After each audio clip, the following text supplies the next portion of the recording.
Welcome to Raised on D&D podcast. Twice a month, Raised on D&D brings you inspirational interviews, tips, and strategies to enhance your family's gaming experience. Your host for Raised on D&D has been a game master for 30 years and father to 3 gamers. Here is Nick Cardarelli.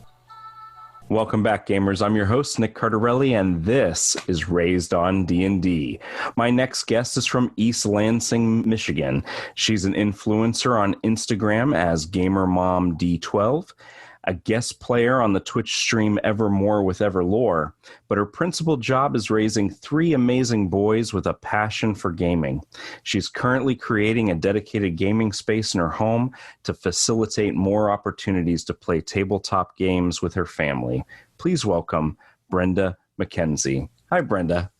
Hi, thank you for having me. Thanks for being on the show. Now, Brenda, I want you to take us back to your first experience with tabletop role-playing games and Dungeons & Dragons. Oh boy, I'm going to date myself here because my first experience would have been in the 80s, and it was a Marvel game. I can't even tell you which dice we used. It was such a long time ago, but there were a couple of neighborhood kids. We got together and, we made those characters and really had such a fun time exploring just being somebody else for a minute. Now, did you create your own superhero, or did you get to pick your favorite Marvel superhero to play? I think they were actually prefab, if I remember correctly. So when we were exposed to D&D later, it was like, what? I can do what? So the expansion was amazing.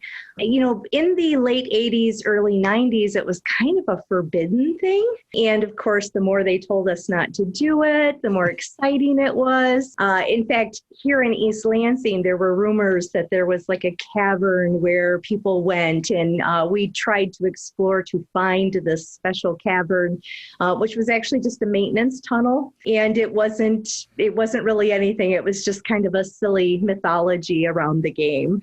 Well, don't tell Tom Hanks. Oh, I know. Oh my gosh, that movie was, that was the hysteria. And of course, like I said, it just made it all the more enticing for us as teenagers. Fast forwarding, you're a wife and a mother. Your husband, does he play tabletop role-playing games as well?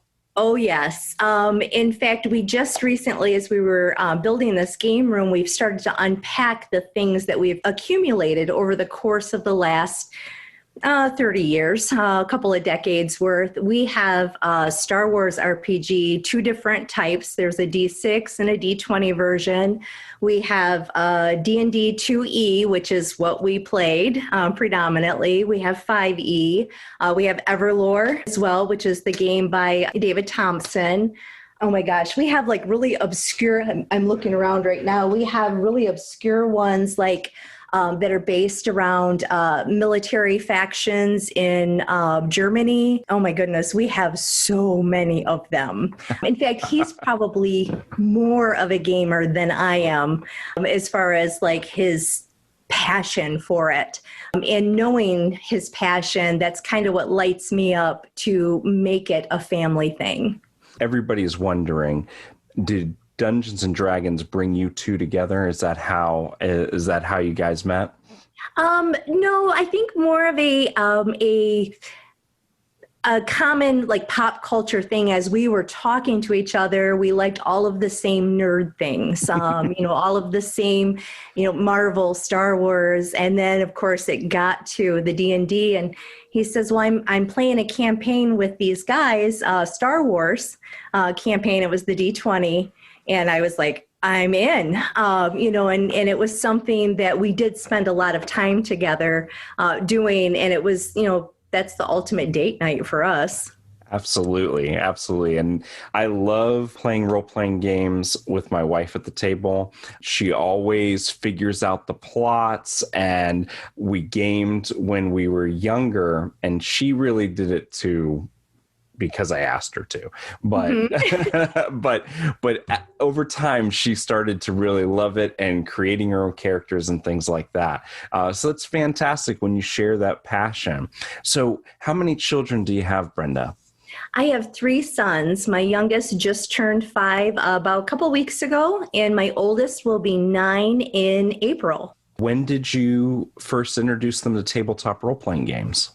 So we've been COVID-19, actually. We've been cooped up. So, as we were kind of going through things and exploring it, we noticed my oldest has a strong mathematical aptitude, and he really loves storytelling and certain dynamics. And I said to my husband, I think he's ready. So we started playing with him. And then the 6-year-old comes in, and of course he does things like throw crackers to make the kobolds go away. His gaming style is a little unique still. The now 5-year-old just kind of dances in and out. But I know that as they mature, their engagement is going to increase. And even when we're not actively playing, like not actively playing the dice, they've got the minifigures out, they're telling stories, they're problem solving. Sometimes even at the dinner table, we'll throw out like a scenario, like I'll just throw it out and say, what would you do? And listen to kind of what their feedback is and let them run away with it. And it's a lot of fun.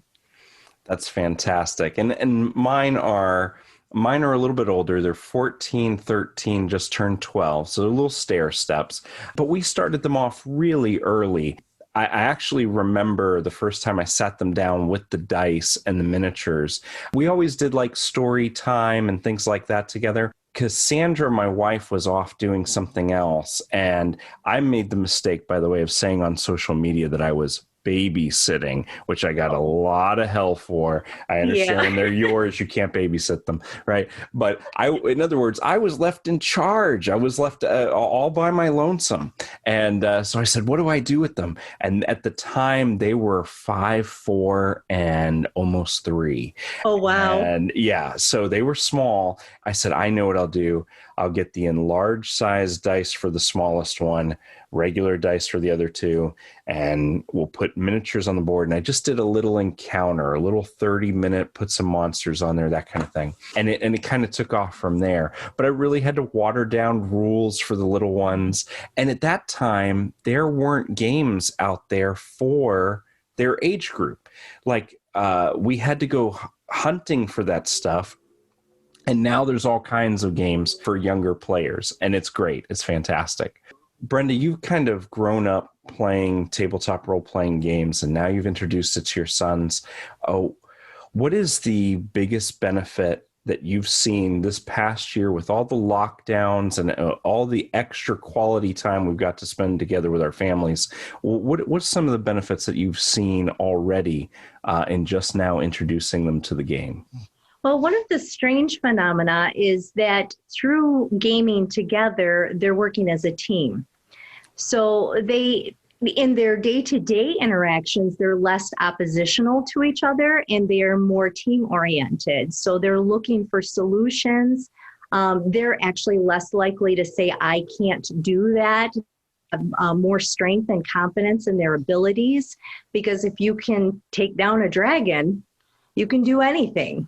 So it really has developed them from that standpoint. My oldest, it's influencing his schoolwork. It's influencing his ability to craft stories and write. It's just absolutely amazing how much it enriches them, because it's just a game.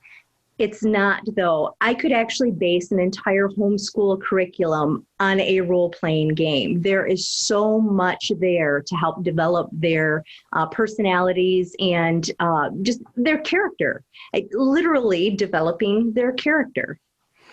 And that's incredible, because with role-playing games, that communication, that ability, like you said, just to kind of see where their heads are at, how they're problem solving, what kind of solutions they're thinking of. A purposeful parenting joined with purposeful dungeon mastering can be very helpful when developing character and even ethics and how to handle all kinds of situations. Now, I know that your oldest is only 9, but has he started to catch that dungeon master bug yet? A little bit when he's playing with the younger children, because he's the oldest, he's naturally the one who assumes that leadership role, and he definitely directs the gameplay. I posted a video, I guess I probably put it on Facebook, I should have put it on Instagram, but there was one time I had to grab my phone and record because the conversation was so wonderful.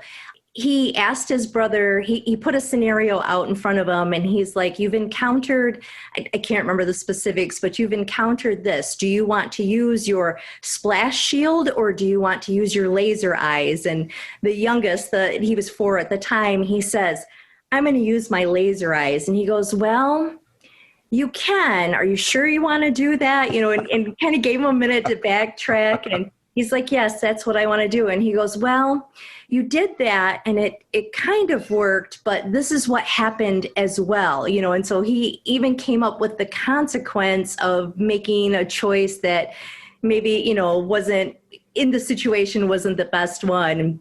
And I apologize, I can't remember the specifics, but it was so good. And of course, I'm standing over there just beaming because I'm like, those are my boys. I know that you guys are into comic books, Marvel, Star Wars, D&D, all of that, what's considered geek culture. So what else do you do with the boys other than tabletop role-playing games that kind of supports all of that? Well, we have a rich assortment of instruments to help them, have that kind of development, especially because I think a lot of people don't realize that math can be found everywhere. And children in particular can get very frustrated by math. And so putting it into areas where it's not just figures on a piece of paper. So we help them find the math in music. We find the math in our gaming. And so that helps with their math anxiety. I'm currently virtual schooling them because we're still stuck at home for a little bit longer. And that's been very, very challenging, but it's also been wonderful.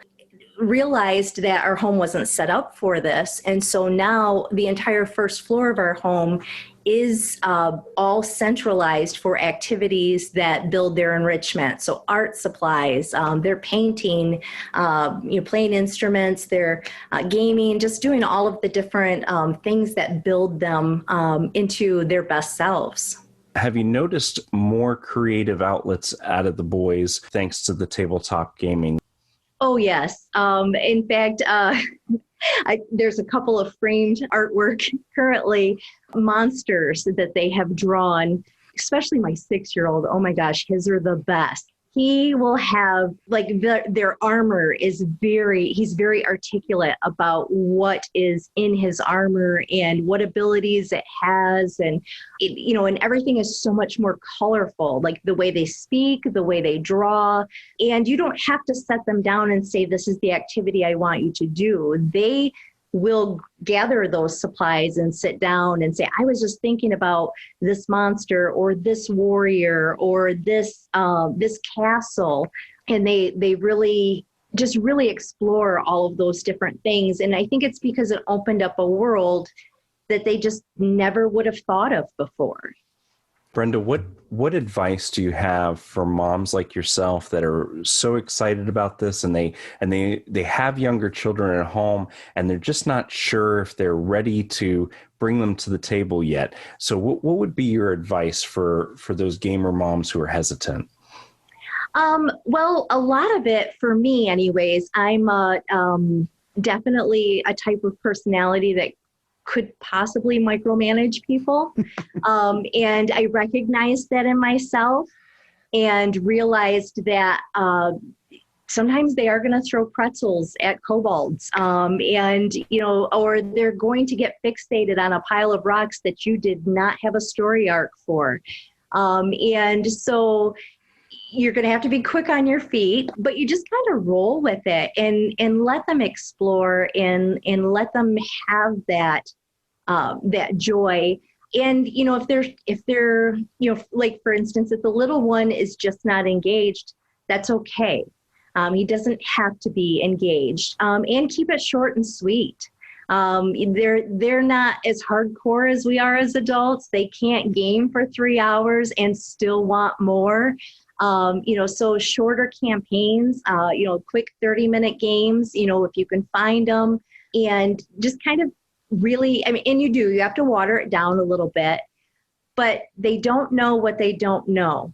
So moms, don't be hard on yourself, because it's going to be magical no matter what. And I took a couple of pages from your book, and we have really big theme events too. So, the costumes, the food is centered around what's happening in the campaign. And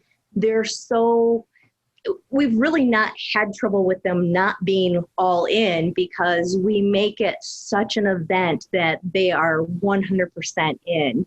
We had Star Wars cosplay, and then we had a campaign that was, just kind of played into that whole thing, and they love it. I've even had, in the middle of the day, they're like, do you think if I do this chore and this chore, we'll have time to sit down and play? And heck yeah, so. You got to love it when they volunteer to do chores so that they can play Dungeons and Dragons. Absolutely. That is wonderful. And, I think that's when they will eventually get to that point where you run a 3-hour game and they say, wait, but can't we stay up a little bit longer? And it's such a great feeling, because you realize they want to spend time with their parents. They want to be around the table. They want to spend time with their siblings. I mean, as they get closer to where mine are at with that late elementary, middle school, even early high school, that's so important that bond is there. Because honestly, 4 days, 5 days out of the week, mine don't want to spend time together. They're annoyed by the way the other one breathes. But when we get around that table, suddenly everybody is a team again. And it's a great, great feeling. And playing together really has strengthened that too, because the house has gotten very small. Just in general, we're used to going to zoos and museums and things like that. And there are just not as many options as there were before. But we've realized we don't have to go to that museum or that zoo. The weather doesn't stop the game. All of those factors don't even come into play. You can be in any kingdom, anywhere, at any time. And what a great escapism, especially for the children during that crisis, because mine, I know, were cut off from their friends. There wasn't this, Sunday night hanging out with their buddies, going to the park, going outside to play, that sort of thing. It wasn't there like they had been accustomed to it. And so we as adults used tabletop role-playing games to escape the monotony and the mundane, and children need that escape as well, because to be honest, sometimes the video games and the TV and the streaming just isn't giving them the interaction that they need. And you're absolutely right. Any kingdom, any world, any setting, any time, that's a great way to get away. And Brenda, can you share with us a time when the boys did something that just kind of surprised you in the game, that you presented them with a scenario and you just weren't expecting them to handle it the way they did? So the most recent one was a pile of rocks in a cave, and I just could not figure out why they were so fixated on it. And when we concluded that day, I had to make a decision. Should I create some kind of, story for this? And I ended up turning them into dragon eggs. But you can't, they will do that. You just are not anticipating, especially my 6-year-old. He's the funniest because Aiden is very pragmatic, and he's very, his moral compass is very solid, and right is right and everything is absolute, and there's no variance there. But Elliot is absolutely a wild card. You just don't know where he's going to go with something. And just the things he says, my favorite thing that he does is he thinks that a bad guy can be persuaded to become good by being kind or loving him or helping him, finding a way to he doesn't think that you have to strong arm. That's not his method. He really thinks that, some people just need a hug, and he's not wrong. And that's wonderful that you recognize that, and you don't want to squash that. I can tell you from experience that I've had a lich be invited to a picnic and be given a strong talking to about how he has a bad alignment and needs a good alignment from my oldest when she was around that age. So, oh my gosh. So yes, hugs, picnics, and strong talking tos to bad guys. Sometimes you want to just go ahead and let that work and give them the XP for working it out. Absolutely. And I remember we had a conversation with a dragon once where, he was trying his kindness tactic. And the dragon, I decided, was not, because Aiden needed some action. The oldest needed some action. So the dragon wasn't exactly amenable to, the soft touch. And it had to go that other direction. But I definitely, quite a few times, I'm playing off the cuff because it is very spontaneous as far as almost what lesson I want the children to take away, like what I want their, as they're walking away, what they add to their character, like what they add to a sense of right and wrong. Or a way of, that sometimes you'll do something and it doesn't work, and that's okay. There's another way to find a solution, or, sometimes it just doesn't, sometimes you lose, and that's okay. And there have been, and they will say this for other moms too, there may be meltdowns, and they may not take something very well. And you just got to kind of talk them through it and, get them back to the table if you can. But if they're not okay with it, I kind of let it go. And then we talk about it later. Like, tell me what you were feeling, like what was going on that caused that reaction, because they certainly don't want to do anything that's hurtful to them. But I also, I don't want them to be bad losers either, because sometimes it just doesn't work out. My middle one used to have a real hard time. I say used to, but hasn't recently had a hard time with not even just losing, just the disappointment. We were playing a Star Wars RPG recently, and he wanted to be the guy who did the kill shot on the Gamorrean guard, the big boss, and everybody was shooting at this guy, and somebody else took him out, and he got upset. He got up away from the table. He walked away, and we just kind of let him calm down. And then when it came back to his turn, we said, "Hey, it's your turn. Are you coming back?"